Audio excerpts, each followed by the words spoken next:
Senator Zappone. Gilles Carrick, and welcome, Minister. Today, Ireland has money to spend. It is the people's money, so it must be spent properly for all of the people. I think it must be spent in a way that those who suffered most under the austerity years will benefit more than those who did not. I think this is the formula to tackle inequality, and I believe that this is also the formula to spread the money fairly so that more people can participate in driving the economy. No one wants a charity model for the economy. The young, the long-term unemployed, our third-level graduates, our disabled, and our older communities, they don't want charity, they just want a level playing field. I spoke with a woman in Tala last week who said that the last 3 budgets reduced her widow's pension by €78 per month. I don't see that increasing in the 2016 figures that have just been released today. I know many of the people, 1 in every 7 of the Irish population, I know many of them who live on an income which is less than the official poverty line. 15% of these are those who stay at home, mostly women.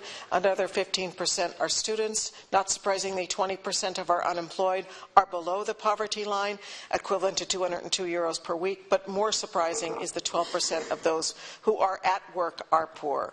So I'm asking, how will this budget improve their living standards? Will they be better off proportionately than those who did not suffer as much? I don't think they will if we have a 50-50 split to spend the people's money by reducing taxation and increasing investment in public services equally. This was not the ratio used when we cut €30 billion out of the economy and our society between 2008 and 2014. We took $30 billion out by cutting public services 70% and increasing taxes 30%. I think that a better rule of thumb for equality then would have been a 70-30 split to ease the burden and offer hope to those whose living standards are below the fairness line. And just as a footnote, I'm not sure if I heard the word poverty in any of the speeches. Maybe I missed it, but certainly in terms of the expenditure report, it doesn't appear until page 75, I don't think, and it's really about our work on reducing poverty and hunger in third world settings. I think that may be a bit telling. But I do welcome the added funding to tackle homelessness. I just wish that these funds could have been made available earlier in the year. We have currently over 1,300 homeless children in Dublin and an average of 250 people per month in emergency accommodation in South Dublin County Council throughout 2015. We are all aware that the social cost that accrues when a child has to spend a year in emergency accommodation is immeasurable. So I have a question. When did we have the awareness that our revenue streams would be significantly higher than what was forecast? We're €2.3 billion off. And was there an opportunity to act sooner? Many households who rent in the private sector no doubt will be disappointed today that the reported rent certainty package is not included in today's budget. The rents are rising and we need to stabilize the market. However, I think we need to remember that the landlords, too, are mostly small scale, and they're struggling, too. The unaffordable, unstable rental market needs to be reformed in a mutually beneficial way. That's why I put forward policy and investment proposals to stabilize rents through the introduction of a number of voluntary tenancy agreements, providing more rent certainty for tenants and tax incentives for the landlords who sign up to them. And my proposals include social and solidarity tenancy schemes too, both of which could unlock supply considerably more quickly than the magic wand of NAMA, offering even something for those landlords in negative equity, as well as those people who are homeless right now and who have to use the phrase self-accommodating, because they're the ones who have to take the responsibility to go off and look for where are they going to live, even with the support of the homeless teams and the different authorities. Anyhow, and I think that those schemes are also being put forward for the thousands who will be seeking refuge on our shores soon. The proposals are currently being costed by the Department of Finance, so perhaps some of the further $69 million in social housing that was announced today could be spent on these. I'd like to see some increased funding provided to traveller housing too, for permanent accommodation and to ensure safety so that tragedies like Carrick Mines will not happen again. While flying flags at half-mast represents a very appropriate response regarding the grief of the nation, I think actions should complement this for such a symbolic act to mean what it could mean. From 2007 to the present, funding for travelling housing has been reduced from $70 million to $4.1 million. I want to come to the issues related to childcare and early education for children.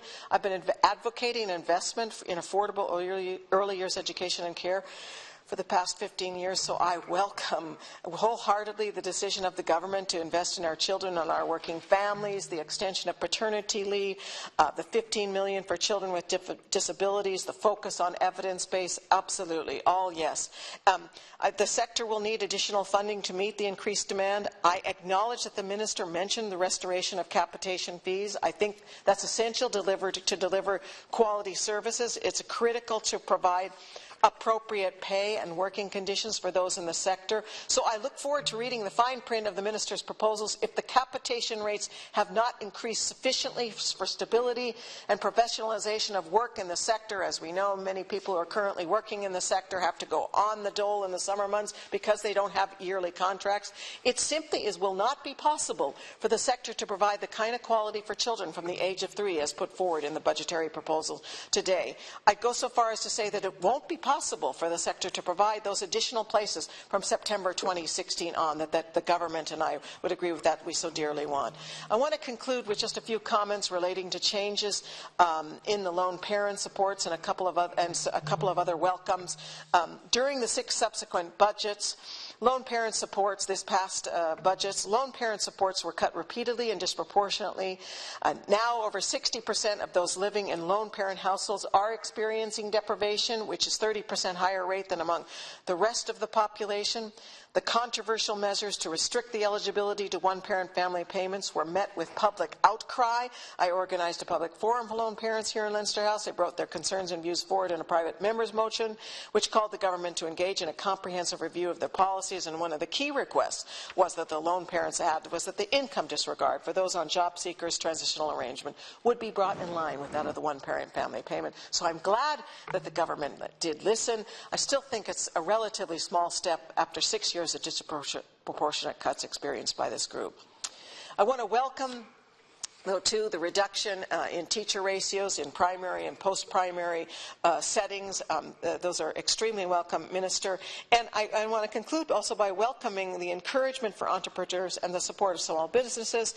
But I want to request again, as I have often did, that those supports for entrepreneurs and small businesses could be extended a little bit more generously to those who are operating within the social entrepreneur sector, particularly within their local communities.